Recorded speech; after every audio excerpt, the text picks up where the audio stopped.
Hello, good afternoon. Once again, we are with Osomafuo Kwasi Benyame on Osomafuo TV GH. The last time we discussed something about doctrine and then religions. This time, the question that has been forwarded to me by most of my viewers is about prayer and how it should be done. Then they spoke about prophecy, the true version of tongues. Oh, okay. Let's start with prayers. The prayers of our ancestors was not just by mere words. It was backed by other items like alcoholic beverages and things like that. You see, some people will ask, why alcoholic beverage in prayer? Of course, the fact that you do not see what transpired in the air does not mean it is ordinary air. There are so many energies in the air that we cannot even visualize it with our naked eyes. So it is everywhere in the universe. And what my ancestors learned and practiced is exactly what I'm going to tell you people. I hear somebody saying the practice of pouring of libation is not good. The practice of pouring of libation is evil, and it was started by some people. Oh, okay. Were you able to see the people to ask them? Who taught them to do those things? Were you able to ask them, or were you able to find that? As you are saying, it's not good. And that is to say, you have become more intelligent than your great ancestors. You have become more intelligent. Simply because today you see an aircraft moving in the sky. You see vehicles moving around. You see all sorts of technology moving around, and therefore your mind is telling you that those people were so primitive to the extent that they never saw those things. You are deceiving your own self, because everything that is done today was already before our time.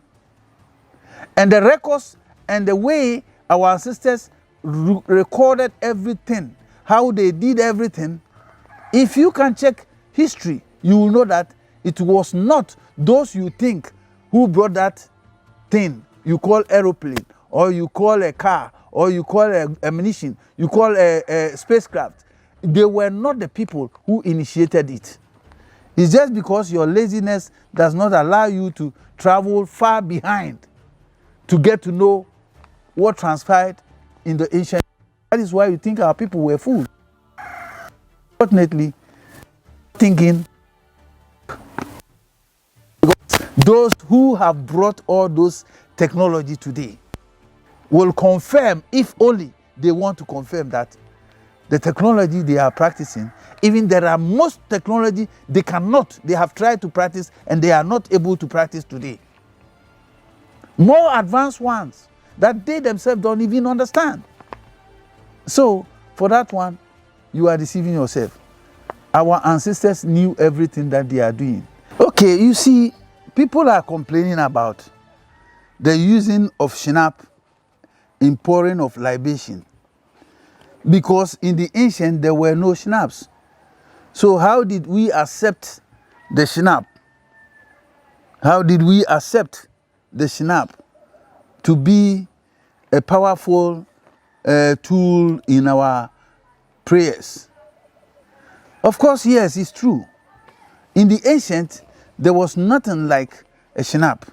So I can say that nowadays we have dropped from the glory, because what our ancestors were using was purely palm wine. And then the palm wine that they were using was what was recorded, and even the Bible also confirms that. Let's check it and see from the book of Psalms, chapter 75, reading from verse 8. If any of you have it, you can check it and see. So let me also take this one and then read from it. Psalm 75. Yes, I am there. The book of Psalms, chapter 75, verse 8. Let me start from verse 6. It says, "No one from the east or west, or from the desert, can exalt a man, but it is God who judges. He brings one down, he exalts one another." Then the 8 says, "In the hand of the Lord is a cup full of foaming wine, mixed with spices. He pour it out, and all the wicked on the earth drink it down to its very dredge." You see, here he's talking about God himself pouring libation against his enemies on the planet. And he uses a foaming wine. So if you cast your mind back and search for a wine that has a foam, maybe there will be a white man's wine that can have a foam. But in those days they are talking, there was no white man in existence. So that will never be the white man's wine. Automatically, it is a natural wine coming out of a palm tree. When you pour it, you see that it will bring foam. So this is what we were using right from the beginning to pour libation to our ancestors and the spirit that we call our God, that is the Hebrew God Asem or Ese. You see, so this is what was practiced before our people were taken in captive into once again Babylon. And it says here, when they started to teach them the practical aspect of synagogue instead of shrine, it says, during the exile, Israel was cut off from the temple, divested of nationhood, and surrounded by pagan religious practices. You see, it talks about pagan religious practices. What are some of the pagan religious practices? I am going to show you that too. Hey, her faith was threatened with extinction. Under this circumstance, the exile turned their religious focus from what they have lost to what they retain, the Torah, and the belief that they were God's people. They concentrated on the law rather than the nationhood who they were fighting for, on the personal piety rather than the sacramental restitute, then on a prayer as an acceptable replacement for the sacrifice denied to them. So this shows that our ancestors were practicing sacrificial lambs and things of that nature before the energy that they call God can come to their help. You see, so the pouring of libation was among the Hebrews, and my ancestors used that as a connectivity to the spiritual world. So you who is asking this question, yes, of course, it is good to pour libation than to use your mouth to pray where there is no connection. Let's take it for instance. You see, when our ancestors are praying with a calabash and with a palm wine in it, they raise it up to the Almighty, and then they pour a little on the ground. The scientist was able to realize that this practice has a connection directly with the heavenly beings. And therefore, he put the scientific aspect of it into reality. That is where he built a satellite which represents the God in the skies.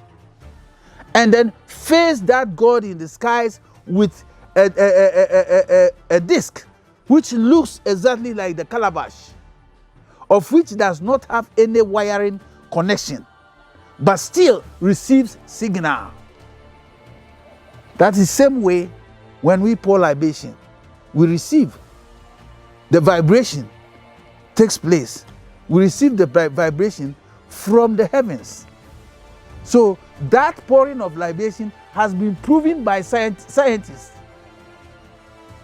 So nobody should be able to say that that is a wrong formation. Then let's go to prophecy. What is prophecy at all? Prophecy is in relationship with prophets. You see, prophecy is in relationship with prophets. Those who prophesy are those we call the prophets. And in the Hebrew, we call a prophet Okomfo. Yes, of course.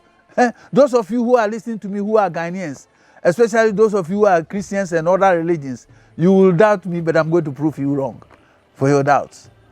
You see, in the Hebrew, we call a prophet Okomfo, not a pastor, not a bishop, not imam, not a malam, but a prophet we call Okomfo. Why do I say this? Of course, in the ancient, if any spirit want to send a message to a nation, the spirit enters the body of a creature, which is a human being, just to get the voice of that person to make the pronouncement that he's coming to make clear to the people, the hearing of the people. So when that energy enters that person, the struggling between the energy, the new energy that has entered the person, and the real person's energy begins to struggle in the body. That is what makes the Okomfo begin to dance around and shake around. Then we will say, Okom. You see, by him, by the two energies in the body struggling for ownership, then the person will be shaking and then they beat drums. So he used the shaking to dance around. Then we say in our Hebrew language, Okom. Then the messenger who has entered that body will start to use the body to voice out the message that he brought. That is what we will say, Oshe Enkom. That is prophecy. He is prophesying. You see, so the word Enkomshe that many of you who does not even understand, who wear suit, but you are not Okomfo, deceiving people that you have, deceiving people that you are giving prophecies. When did you practice that Akom? That you became Okom? When are you Okomfo so that it is only Okomfo who brings a message and we say Oshenkom? So you who are not, you see that you are deceiving yourself and you are deceiving your congregation also. So when we talk about a prophet is not a pastor, he's not an archbishop, he's not an apostle, he's not an imam, he's not a malam, but he's Okomfo. That is why we use the word Oshe Enkomshe, because the Okomfo did that before the message came. So for that is the truth. And then the speaking of tongues that you are asking of. If the spirit enters somebody, and that somebody is in the midst of a tribe who do not speak that person's own dialect, the energy that is the spirit gives that person the ability to speak the language of those people, so that the people will understand the message that has been given to them. Maybe the message may be a very dangerous one that needs to be addressed immediately. So if the person goes and starts saying rag bag bag bag bag bag jogo jogo jogo jogo jogo jogo, and the people do not get the message clear, how do they and how will they be able to perform the right that they're supposed to perform to block that curse that is supposed to come to them? If they cannot understand and they cannot act upon it to save themselves, then that prophecy is a useless prophecy to them. That speaking of tongues become useless because nobody understood. And therefore, no action can be taken. And it becomes a very useless language. So, speaking of tongues must really be a language that those people you are speaking to really understand, because God is not a stupid God whereby he will send somebody to deliver a message to people. Let's take it for instance. According to the scripture, Jonah, one person they call Jonah. I am just giving this as an analogy to what I'm trying to confirm. Jonah was sent to another people, a people whose land they call Neniwa, the eye. Then they say Nineveh. So when he sent the people there, when he sent the prophet there, the prophet was supposed to deliver a message to the people. And therefore, when the prophet got there, he was able to communicate in a language that the people will understand. And that is why the people really did something about it to reverse the punishment that was supposed to be upon them. Supposing he went there and started to say to the king, Rokotoko yagagaga, bo bo bo bo bo bo, how will the king know? And what will the king do to prevent the calamity that was about to take place? Reason and think wise and stop deceiving yourself and other people. Okay, now I am shifting to another topic that somebody was trying to ask. He spoke about baptism, meaning, and the true meaning. Of course, they talk about baptism. Baptism started in the ancient. Why were people being put in the rivers? You see, it was just like purification. It was just like atonement. The baptism will represent the atonement. People need to be cleaned from their sins, and therefore, water is what they use. They can use other herbs. When they use the herbs, what do they add to the herbs? Water. Because water helps people to become clean. So that is why they immerse people in the rivers, so that the river, you see, they don't immerse people in a lake. A lake is a standing water. And whatever you put in the lake can never move. It becomes stagnant. But this time, we want all the evil things that you have done to be clean and be taken away to a very far distance that can never be able to come back to the city again. That is why people were immersed in rivers, so that their filth will be washed away and the river will take it along. That is the essence of it. So that is what I speak about when we talk about Trinity. He is asking a question about Trinity and God nature. You see, when we talk about Trinity, Trinity is like the sun, the moon, and the stars. It's just like the sun, the moon, and the stars. What is representing the sun? The Father represents the Son. The moon represents the mother, and the star represents the child. You see, the definition of the Trinity is what I am trying to tell you. The sun, the moon, and the star. These are representing the Trinity they are talking about. They have to know it, but they don't even understand. So this moon, sun, and the star is also representing the Father That is me, myself, and my wife, and then my child, the children that I will bear. They are part of me.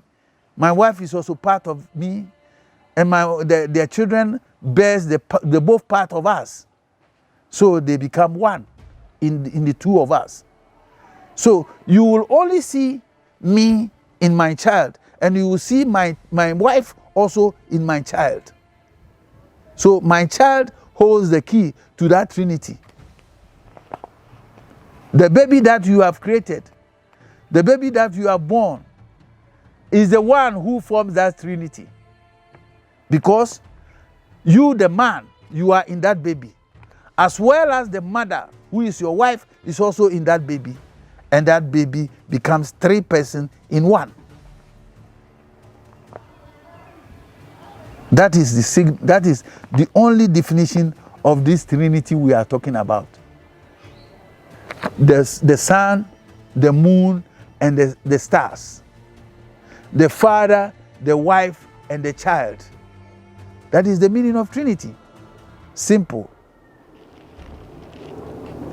Then we comes to marriage by alcohol meaning. Oh, okay. You see, marriage, I want to treat marriage topic differently. So let's put that marriage topic aside.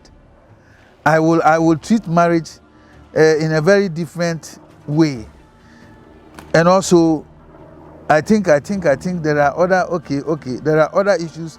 I have to end it here so that we treat, we can't join the marriage with this. So please forgive me. I will end up here, then we start the marriage another time. Because the marriage has a long story that will follow up. Thank you very much.